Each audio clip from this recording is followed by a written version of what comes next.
कर्पूरगौरं करुणावतारं संसारसारं। ओम शिवाय, जय माता दी। पुनः स्वागत है आप सभी का।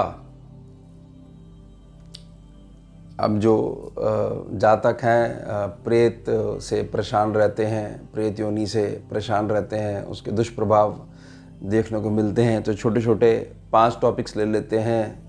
इसके द्वारा संभवतः आपको मदद हो पाए, यही मेरा प्रयास रहेगा। अब समझते हैं, छोटा सा विषय है, प्रेत कौन बनता है। योनि है, एक आयाम है। जैसे मनुष्य योनि है पंच तत्वों की बनी हुई, ऐसे ही प्रेत योनि है। बहुत सारी योनियां हैं। जो भी जातक जो है बहुत ज़्यादा भारी दबाव के कारण यह निर्णय ले लेता है कि यह जो मानव जीवन है, इसमें जो मैंने जन्म लिया, मेरे जन्म लेने का उद्देश्य है, वो विफल रहा, या बहुत भारी संकट आ गया है, इस संकट से बचने का कोई मार्ग नहीं है, सिर्फ एक ही मार्ग है कि मैं ही ख़त्म हो जाऊं तो ये सारे संकट ख़त्म हो जाएंगे। या कोई ऐसी बात है जो अंदर अंदर खाए जा रही है और बहुत ज़्यादा डिप्रेशन की स्थिति आ गई है और अचानक व्यक्ति अपने विचारों पर काबू नहीं पा पाता, ऊर्जा का दबाव, मानसिक दबाव इतना ज़्यादा हो जाता है कि व्यक्ति सुसाइड कर लेता है। तो यहाँ तक तो था वो इंसान जिसके पास पंचतत्वों का बना हुआ शरीर था, यानी कर्म करने का अधिकार था, और एक बहुत बड़ी ताकत उसके साथ थी जिसका नाम है अवचेतन मन, जो केवल इंसान के पास ही होता है, मनुष्य योनि को ही यह प्राप्त होता है।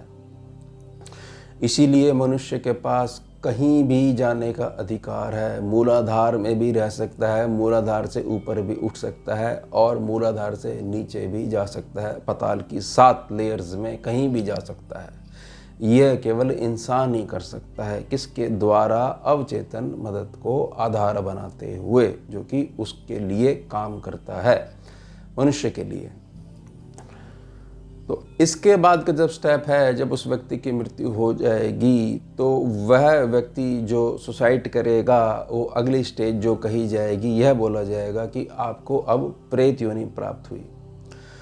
प्रेत योनि जब प्राप्त हुई तो नियम यह कहता है ऊर्जा का कि लास्ट में जो इमोशन विद्यमान था वह इमोशन ही लगातार रिपीट होता रहेगा।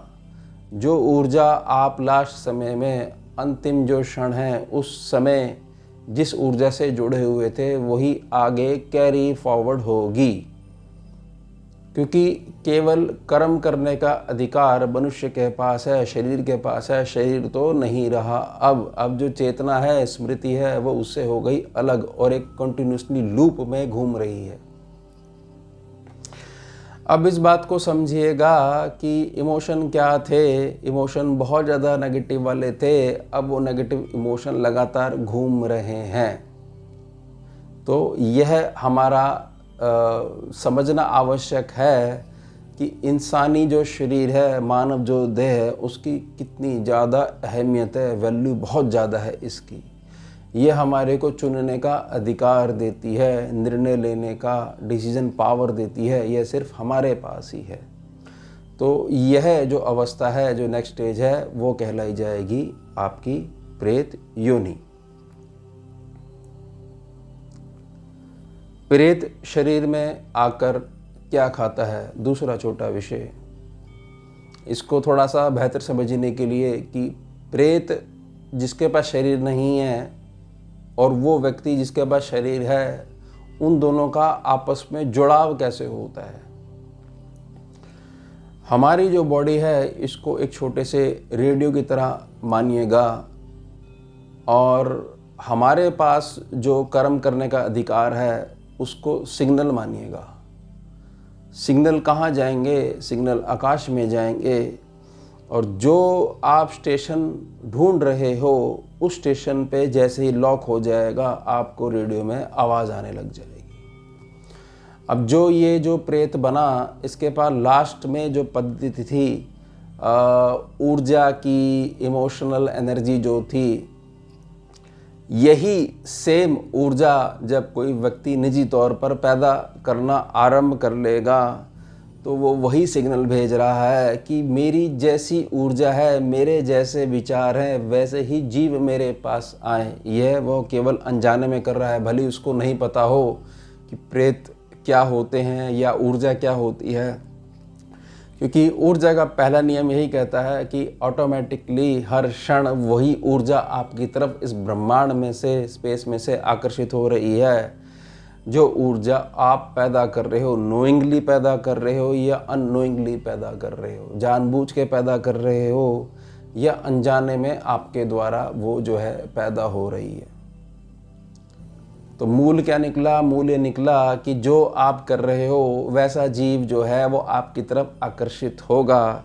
यानी एक प्रकार से आप उसका आवाहन कर रहे हो और वो आपके पास आ जाएगा। किस रूप में? स्मृति के रूप में आ जाएगा और आपके सूक्ष्म शरीरों से जुड़ जाएगा। आपका जो सूक्ष्म जगत है उसके द्वारा जो है आपसे संपर्क बना लेगा। अब वो खाता क्या है? प्रेत जो है खाता क्या है? प्रेत सिर्फ एक ही चीज़ खाता है, बहुत अच्छे से समझिएगा। आपके पास जो कुछ है और आपके पास सिर्फ और सिर्फ पुण्य की ऊर्जा है। आपकी जो प्राण ऊर्जा है, जिसको लाइफ फोर्स एनर्जी बोला जाता है, उसको खाएगा और आपका शरीर ऐसे हो जाएगा, ऐसा दिखने लग जाएगा। जो इससे पीड़ित रहता है, धीरे धीरे आपका शरीर ख़त्म करना वो शुरू कर देगा, क्योंकि वो आपकी लाइफ फोर्स एनर्जी खाए जा रहा है और उसके पास कर्म करने का अधिकार नहीं है। अब इस जो ऊर्जा उसके पास थी, जो नेगेटिव ऊर्जा उसके पास थी, वही उच्चारण आप पहले से कर रहे हो, वैसा जीव अब आपके पास आ गया और अब आप दो जने हो गए। लेकिन वो कोई आपका मित्र नहीं है, वो तो खुद अटका हुआ है। अब अनजाने में आपका संपर्क उसके साथ हो गया तो वो जो लाइफ फोर्स एनर्जी है, जो प्राण ऊर्जा है, उसको लगातार खा रहा है।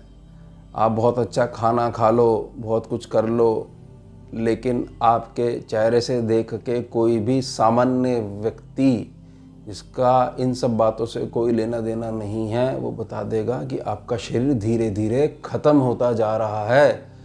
बात क्या है? यह तो कुछ और ही लक्षण दिखाई पड़ रहे हैं, लेकिन उसका दबाव जितना ज़्यादा होगा उतना ज़्यादा आपको किसी की भी बात समझ में नहीं आएगी। और ये केवल उस व्यक्ति के तक सीमित नहीं रहेगा, इससे पूरा परिवार परेशान रहेगा।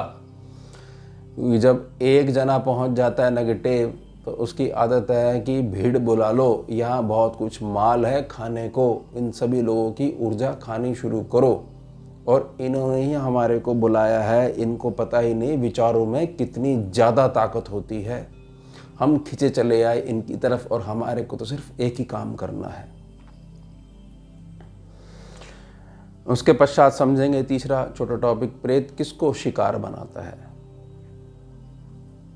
जैसे कि क्लियर है कि जैसे आप हो वैसी ऊर्जा ही आपकी तरफ आएगी।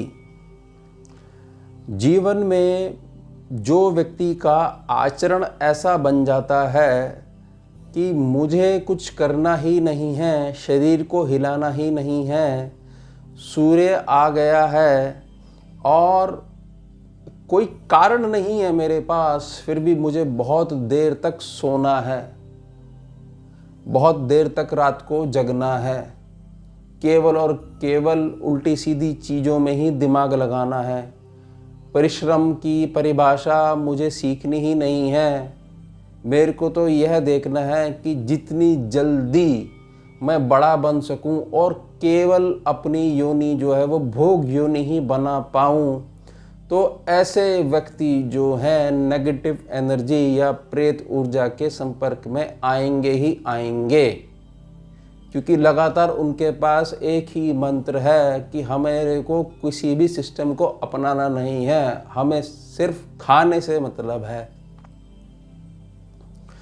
विचारों में हमारी इतने दूषित विचार हैं कि हमारे को ये समझ में नहीं आ रहा कि अभी तो कुछ वर्ष ऐसे निकल जाएंगे, लेकिन धीरे धीरे आगे चलकर जो भी लोग आपके साथ हैं वो आपका साथ छोड़ते चले जाएंगे, क्योंकि कोई नीति नहीं है आपके पास जीवन में आगे बढ़ने के लिए।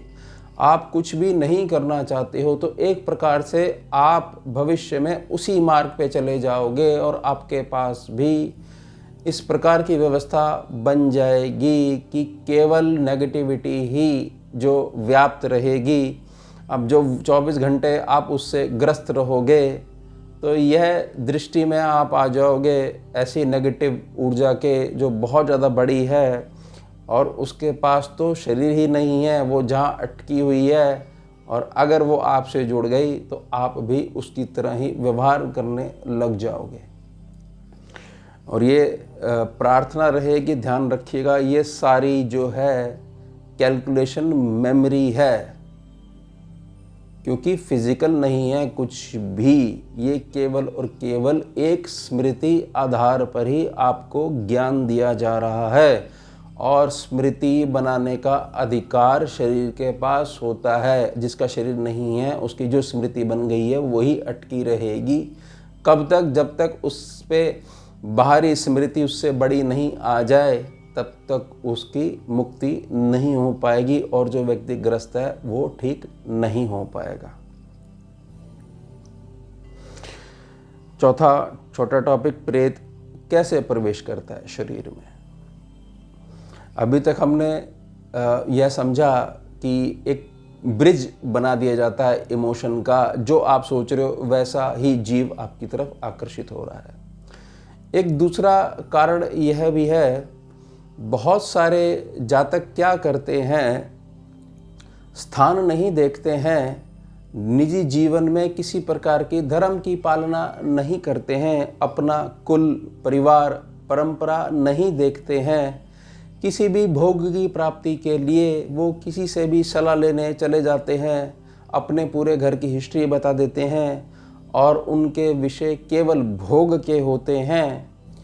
उसके लिए कोई भी व्यक्ति कैसा भी उनको मंत्र बता देता है, कोई भी उपाय बता देता है, कैसी भी जगह बता देता है कि वहाँ जाओ, आप वहाँ जाके माथा टेको, भले ही वह स्थान आपकी जो कुल परंपरा है, आपका जो धर्म है उससे मेल नहीं खाती हुई हो, लेकिन क्योंकि आपको हर हाल में वो भोग चाहिए, हर हाल में आपको इच्छा अपनी पूरी करनी है, एक प्रकार से दृष्टिहीन हो चुके हो आप, तो इन स्थानों पर यह जीव आराम से बैठे हुए होते हैं। और जैसे ही आप जाकर आवाहन करते हो, माथा टेकते हो, दिया जलाते हो और यह सोचते हो कि अब जो है इस जुगाड़ से आपकी इच्छा पूरी हो जाएगी, आपको ऐसा महसूस करवा दिया जाएगा कि अब आपकी इच्छा पूरी हो जाएगी, लेकिन केवल और केवल आपकी जो है गति रोक दी जाएगी इन ऊर्जाओं के द्वारा। आपके पास अपने जीवन में कोई नियम नहीं है, आपके मन में आ गई।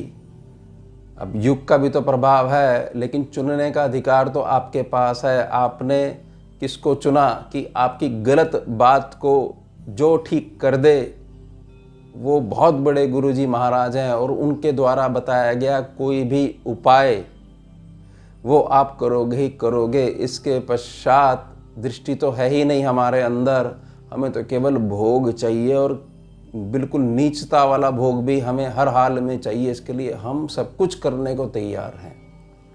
इसलिए मैंने दृष्टिहीन शब्द प्रयोग करा, दिखाई ही नहीं दे रहा आपको क्या कर रहे हो और कहाँ चलना आपने शुरू कर दिया है।